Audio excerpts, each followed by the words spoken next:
When I first started with charcoal, I didn't have any trouble getting those dark shades and sort of mid-tone shades, but when it came to those lighter shades and highlights, I found it really difficult to do that with charcoal.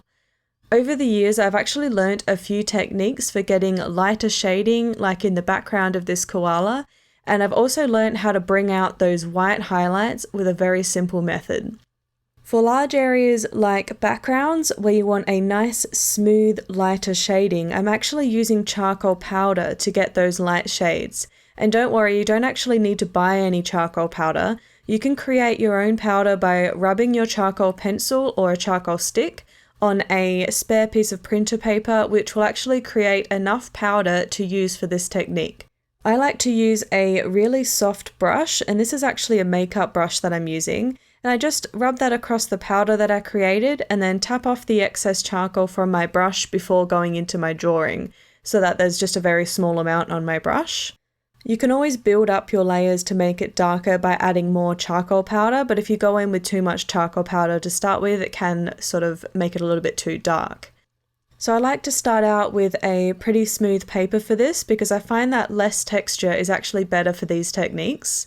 So I'm using a hot pressed watercolour paper by Arches or Arche, I don't know how you pronounce it, but you can use your favourite kind of smooth paper.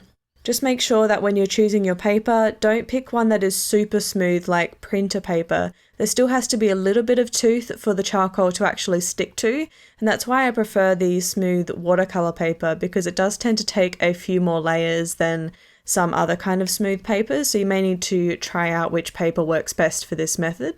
So this technique can give you a really light shade and also a smoother effect than the pencils can give you. When it comes to the white highlights or creating lighter shades on more intricate areas like the koala itself, I actually use a very similar method.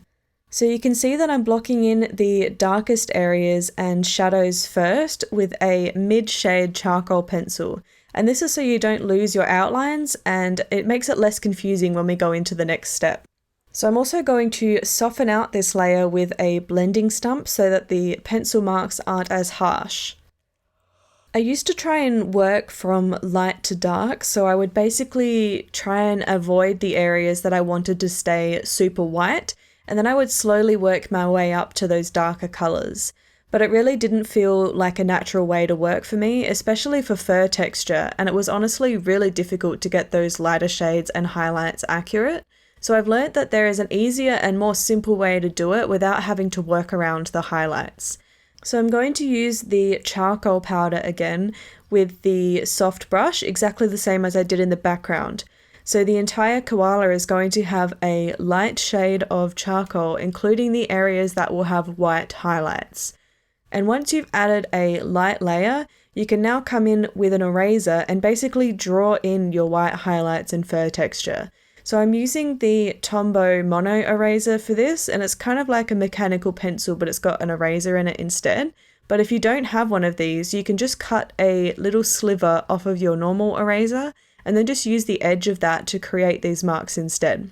It's actually quite easy to erase the charcoal powder to reveal the white of the paper, but it's not as easy to erase the charcoal pencil in the same way.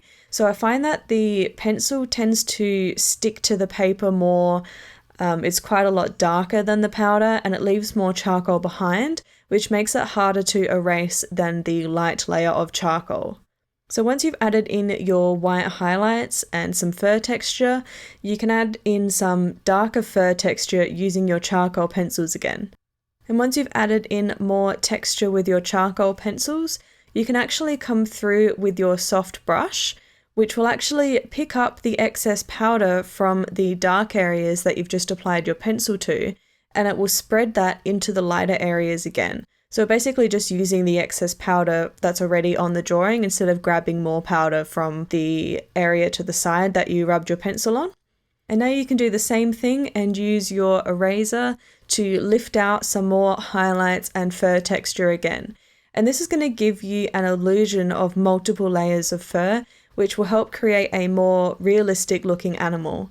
Obviously, if you have any areas of your reference photo that are quite light, don't add as much charcoal in that area. And if there's any areas that are more in shadow, you can add more charcoal powder or more of your charcoal pencil to really darken up those areas. Just keep in mind that the charcoal pencil doesn't erase as well as the powder, so don't add too much pencil in the areas that you want to be lighter. I find this method really helpful for a wide range of subjects, and it's much easier than trying to avoid the white highlights and working from light to dark. You can see another example of this technique that I used on this bulldog in the top left-hand corner of the screen. So click on that tutorial and I'll see you over there.